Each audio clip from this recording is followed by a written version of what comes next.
tardes, bienvenidos a la clase de epistemología del doctorado en ciencias jurídicas. Hoy vamos a hacer un paseo por lo que son los paradigmas y modelos epistemológicos. Ya hablamos en la clase anterior de lo que es epistemología como principio del conocimiento, de dónde conocemos, cómo conocemos, a través de los sentidos, a través de pensamientos, ideas, como raíz del conocimiento y cómo hay diferente construcción de conocimiento de acuerdo a la experiencia, pensamientos, psique de cada persona individual. Ahora, además de ese pensamiento epistémico individual, hay, digamos, como análisis del episteme en colectivo, que es lo que nos lleva a catalogar ciertos procesos de modelos y paradigmas. También hablamos un poco de eso en la clase pasada. Bien, ya hablamos de lo que es epistemología, vamos a hablar de lo que es un paradigma, porque hay grosso modo se relacionan unos con otros. El episteme y el cómo se construye el conocimiento va relacionado con el paradigma. Y el paradigma va relacionado con los modelos presentes en el inconsciente colectivo humano, en la sociedad. Entonces, digamos que hay un modo de conocer individual y un modo de conocer colectivo. El modo de conocer individual va caracterizado por el pensamiento, las experiencias, las creencias, pero también a su vez ese modo individual eh, va de la mano con el modo colectivo que depende de la época, depende de la cultura, del lugar, y eso es lo que hace como el tiempo histórico también la construcción y gestión de conocimiento. El tiempo histórico demarca bastante eh, el cómo se conoce. Entonces, bien, empecemos. El paradigma es un conjunto de conocimientos y creencias que forman una cosmovisión. Es como una filosofía de vida colectiva, ¿sí?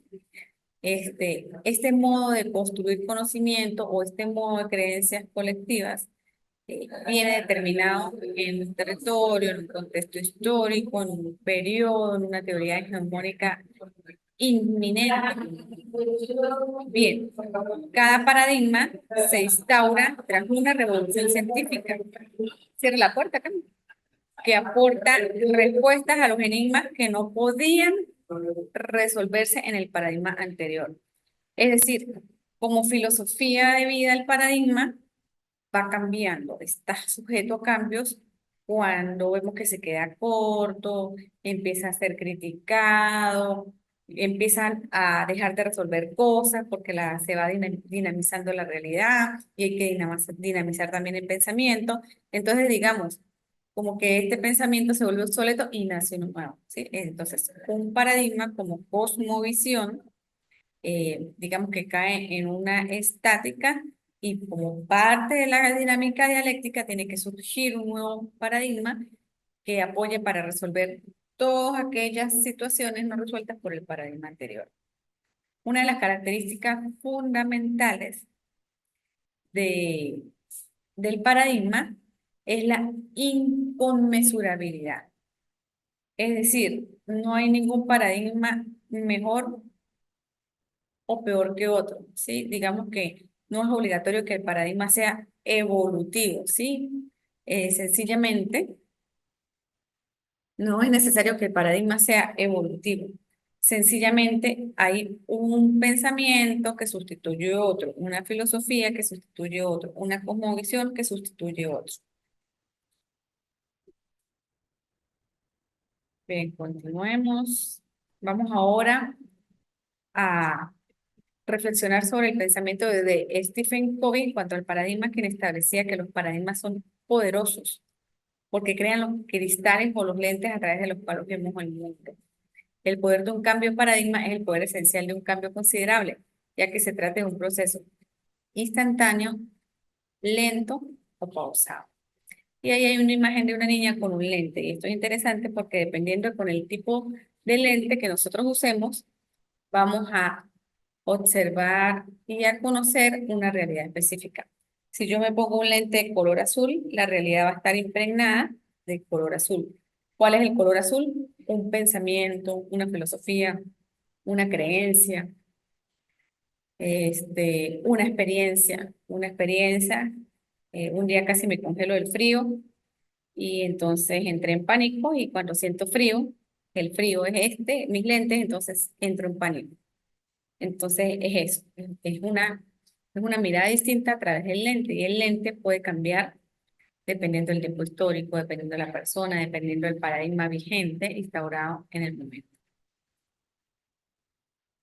Continuamos entonces estableciendo o reconociendo a Kuhn, Tomás Kuhn, con su libro La estructura de las revoluciones científicas, como uno de los teóricos fundamentales que plantea lo que es el paradigma. Kuhn es uno de los que presentó a la comunidad científica la discusión epistemológica, ¿sí? Y la plantea como una concepción general del objeto de estudio, una concepción general del objeto de estudio de una ciencia, de los problemas que deben estudiarse, del método que debe emplearse en la investigación y de las formas de explicar, interpretar o comprender según el caso los resultados obtenidos en la investigación.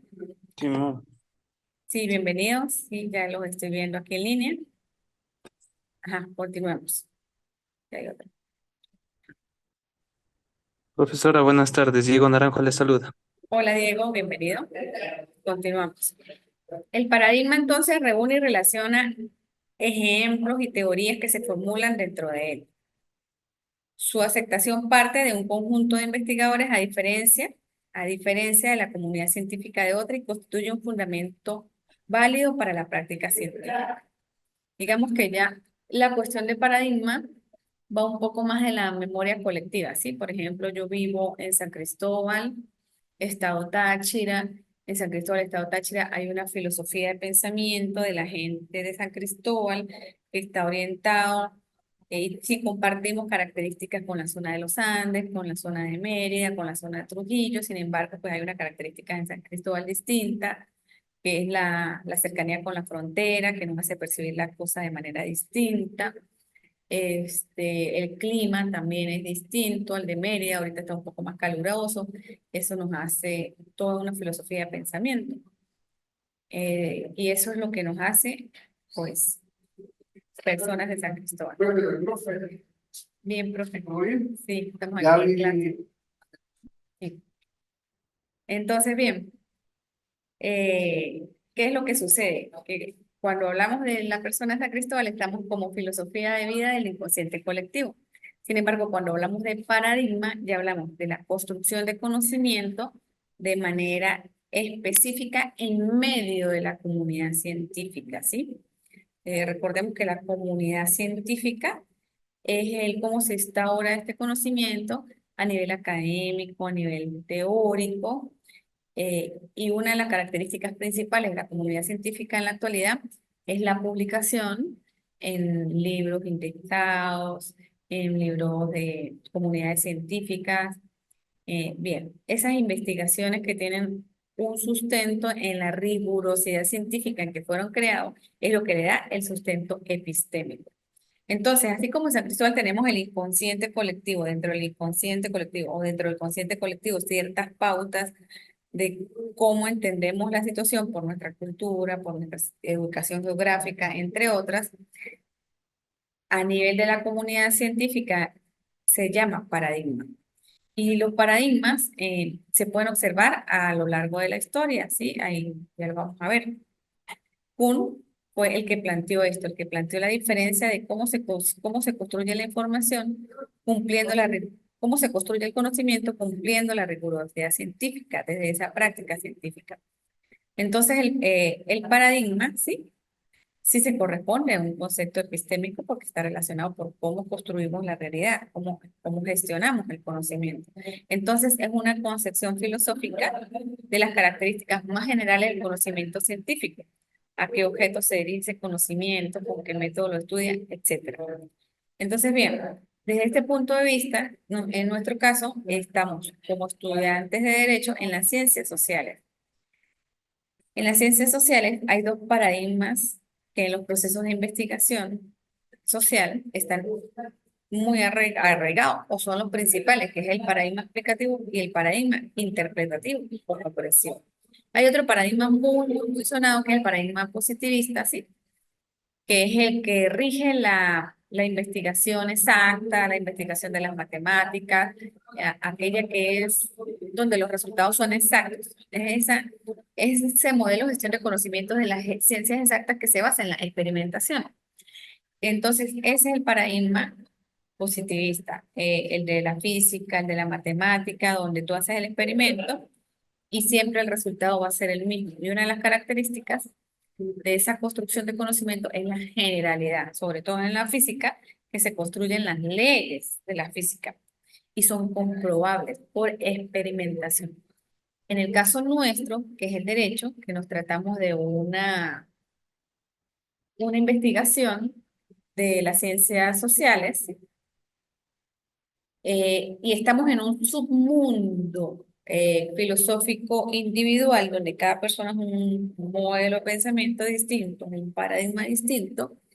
Entonces, no, la experimentación no es válida, ni la rigurosidad científica con el objeto de generar una ley que se pueda universalizar o generalizar, tampoco. Por eso, en las ciencias sociales, así como en las ciencias exactas, el paradigma principal es el del positivista. En las ciencias sociales estamos en paradigma explicativo, interpretativo o comprensivo.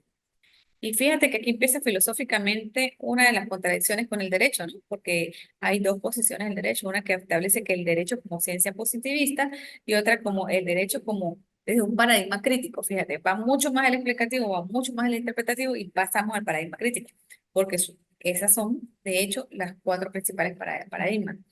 Positivista, explicativo, interpretativo o constructivista y el paradigma crítico. Bien, entonces aquí tenemos varios fundamentos. Vamos a hablar de el paradigma explicativo y el paradigma interpretativo, que son los de mayor auge en el estudio de la investigación social, en el estudio de la investigación sociojurídica. En el caso del paradigma explicativo, nos encontramos básicamente que se sustenta en el empirismo y en el realismo científico. Para ver aquí, bueno, en el empirismo y en el realismo científico. Tenemos entonces que ambas escuelas, tanto la del empirista como el realista, como modelos del paradigma explicativo, se fundamentan en la existencia de cosas reales, pero que son independientes de la conciencia. O sea, hay una diversidad y tiene que ser reconocido con la diversidad. Y que la producción de conocimiento y la percepción de la realidad no es única e igual para todos, sino que es distinta. Es un proceso distinto para cada persona, es un proceso distinto para cada sociedad y es un proceso distinto para cada realidad que combina lo que es la percepción y el pensamiento. Entonces, esto nos hace posible conocer las situaciones, empezar a gestionar ese conocimiento desde diferentes posiciones. Y por eso nos encontramos con diversas maneras de ver los fenómenos sociales. Eso es lo que nos hace que el derecho no sea universal para todos los estados, no sea universal para todos los países, aun y cuando sabemos que hay derechos universales, que son estos derechos basados filosóficamente en el naturalismo, en ese derecho natural, en ese derecho a la vida, en ese derecho a la conservación de la especie, de la naturaleza, ¿sí? Este, eh, hay una gran parte del derecho que es ese derecho positivo hecho por el hombre, eh, que no puede ser universalizado. ¿Por qué? Porque empezando, las necesidades sociales, las necesidades de justicia por las que fueron creados ese derecho en diversos estados o países son distintas. Entonces nos hace que la construcción del derecho sea distinto, aunado a la cultura, al orden social, a las costumbres, entre otras circunstancias y fenómenos que nos hacen verla de manera distinta. Por eso no debemos tratar, digamos, un mismo delito con el diferente, con una misma ley o con una, con una misma sanción, porque eso depende de la persona, de la cultura, entre otros muchos modelos. Incluso estamos en una área avanzada donde modelos de paradigma crítico, ¿sí? Que ya han trascendido lo que es el paradigma positivista, incluso el paradigma explicativo, incluso el constructivista, van más allá de ver el delito como un hecho de vinculación entre dos partes, trasciende eso lo que es la víctima y el victimario para ir incluso a, a la justicia restaurativa, por ejemplo, que es como ver a la persona, como ver al victimario, pero también como el victimario se acerca directamente a la víctima, lo resarce de alguna manera, ¿sí? Y incluso en su contexto social tiene una participación importante. Entonces, bueno, aquí vemos la importancia del estudio de los paradigmas eh, y de los modelos científicos epistémicos en la investigación jurídica. Así como es muy importante reconocernos como investigadores sociojurídicos. Somos abogados, pero también somos profesionales de la ciencia social. Dentro de la ciencia social estamos constantemente activos en procesos de investigación social de tipo sociojurídico.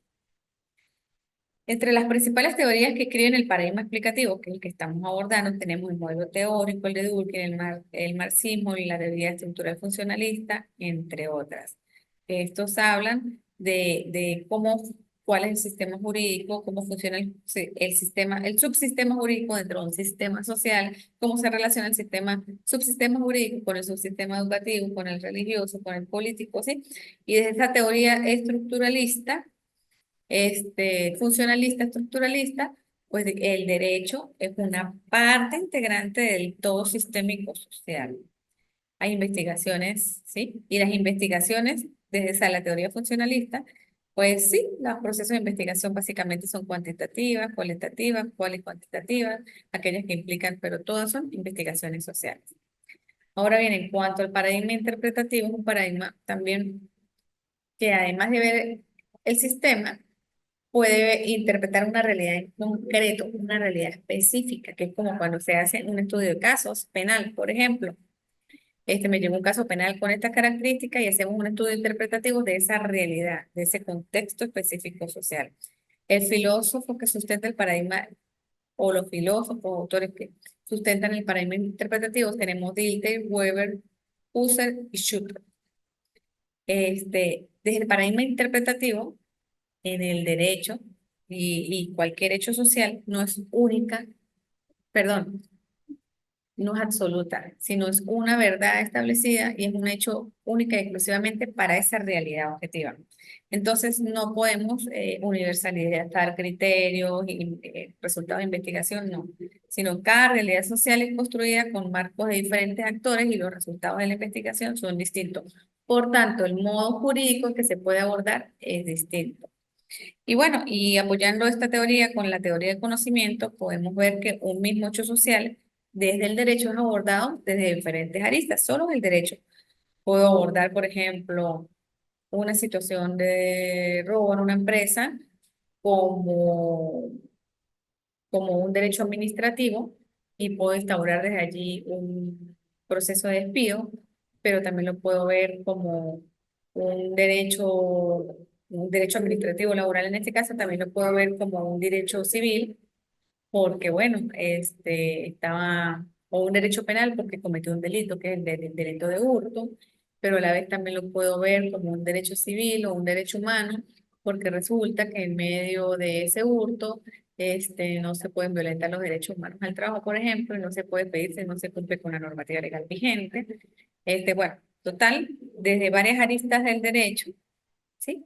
Podemos ver una misma realidad y podemos tratarla de una o de varias. Por eso es muy importante que como es con este conocimiento consciente que estamos haciendo, de entender el derecho como paradigma, como investigador social, tenemos que también reconocer la posibilidad de estudiar los casos jurídicos a través de equipos multidisciplinarios, desde varias aristas del derecho, ¿sí? Y interdisciplinarios serían en este caso porque son desde las diferentes disciplinas del derecho. Sin embargo, también es importante, pues nos lleva a ver a tener una visión de transdisciplinaridad del derecho, porque además de que le rigen las distintas disciplinas del derecho civil, penal, humano, entre otras. También le rigen diversas áreas sociales, es decir, un hecho social, una realidad jurídica, un hurto o un homicidio puede ser visto desde el derecho, pero también puede ser visto desde el área de la psicología, ¿sí? A ver qué pasó allí con esos actores sociales, desde el área de la sociología, ¿sí? Que si es de pronto si es un delito cometido en una playa, que la muchacha está en traje de baño, cuáles son los delitos más comunes en esa zona geográfica con esas características de playa, donde se viste con esa ropa, y hay una mirada criminológica también distinta. Y se puede hacer una mirada también, además del derecho, de la psicología, de la criminología, de la sociología, una mirada incluso religiosa, a ese caso específico, ¿sí? Entonces, diversas áreas de saberes, no solo las del derecho, pueden estar involucradas. Y esta es la amplitud que tenemos que tener nosotros como ejercicio, como abogados en ejercicio del derecho, como abogados investigadores del derecho. Siempre involucrar la parte interdisciplinar del derecho con sus disciplinas o transdisciplinar cuando sea necesaria, cuando ustedes lo consideren así para resolver un caso. Fíjate que el paradigma interpretativo establece cómo se adquiere y se desarrolla el conocimiento y cómo la relación sujeto al objeto. El objeto es uno solo, pero su significancia se la da el objeto desde todo ese mundo subjetivo que él tiene. Entonces, en esta interrelación, que es inseparable, se construye el conocimiento. Así la observación o el observado cambia el objeto y cambia, y por eso cada conocimiento es distinto. Entonces, este paradigma interpretativo, por eso, como reiteré, no se puede generalizar los resultados, ni crear una ley única como en la física, ni nada. Bien, ahora hay unas principales teorías adscritas al paradigma interpretativo que son el interaccionalismo simbólico, la etnometodología, el existencialismo. Estos son como, digamos, paradigmas que conducen a un método específico en el marco de las investigaciones sociales. También hay investigaciones cualitativas e interpretativas, hay investigaciones explicativas, hay investigaciones de tipo interpretativo. Digamos que la importancia de conocer todo este sistema de paradigmas tiene una importancia práctica en nuestro proceso de formación al momento de realizar nuestras tesis de investigación como investigadores sociales, pero también tiene una importancia que va más allá de esa construcción, que es tener presente en el ejercicio del derecho, en el ejercicio de estudio de nuestros casos particulares o individuales o colectivos, eh, el cómo se gestiona el conocimiento, el cómo vincular o conocer la realidad, objeto de estudio o el caso desde diferentes posiciones inter o transdisciplinarias, ¿sí? Digamos que esta es el mayor aporte de la clase, el mayor aporte práctico de la clase de hoy. Bien, ¿cómo estamos por aquí? Estamos dos personas presentes, los otros creo que tuvieron alguna situación, además de Diego, no veo más. Nada. Sí, profesora, sí estoy aquí atendiendo su clase. Sí, bueno, con eso terminamos la segunda clase, nos queda una clase. Ya fue ajustada el aula virtual, creo que se prolongó hasta el lunes, es de la primera evaluación. La evaluación pues fue planteada para hacerlo de la manera más práctica posible, ¿sí? De manera que no sea tan teórica, filosófica, denso, sino más hacia lo práctico. Si tienen alguna duda sobre lo planteado en el aula virtual o la exposición de hoy, pues bueno, los escucho y si no, pues damos por terminada la clase. Diego, ¿eres de aquí o estás en otro país?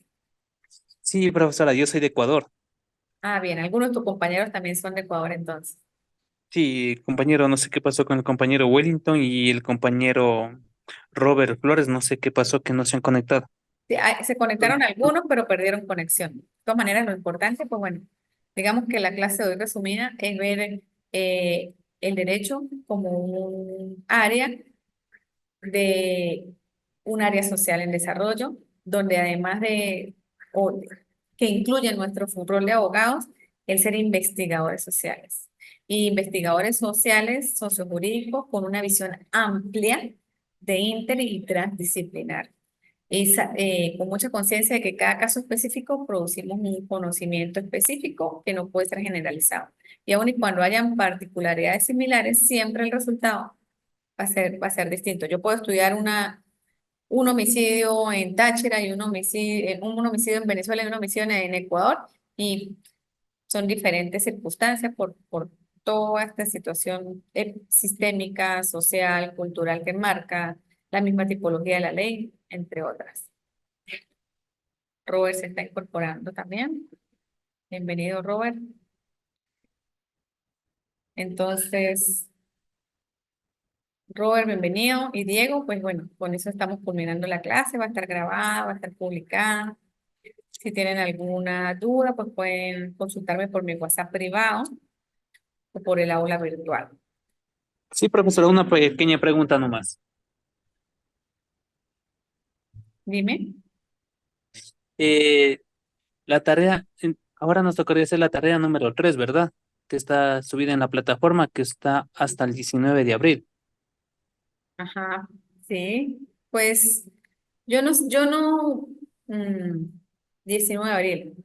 Yo modifiqué hoy una, pero creo que modifiqué la del primero, pero no recuerdo las fechas.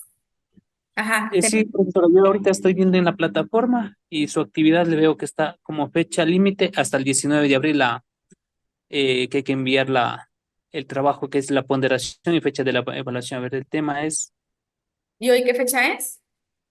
hoy llevamos 12 de abril, profesora. 12 de abril, sí, está hasta el 19. Prolongué y creo que la segunda fecha también se tiene. Prolongué la de la primera porque faltaban unos por cargar.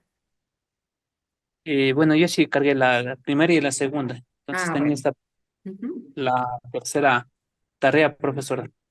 Bien, excelente. Entonces nos queda, estamos en el último módulo ya, nos queda solo el módulo 3. Bien, entonces no siendo más, pues nos estamos cualquier cosa comunicando por el WhatsApp o por el aula virtual. Un placer conocerlos, compartir con ustedes otra vez, Diego, Robert, Ana, y bueno, estamos en comunicación constante para lo que necesiten por aquí a la hora.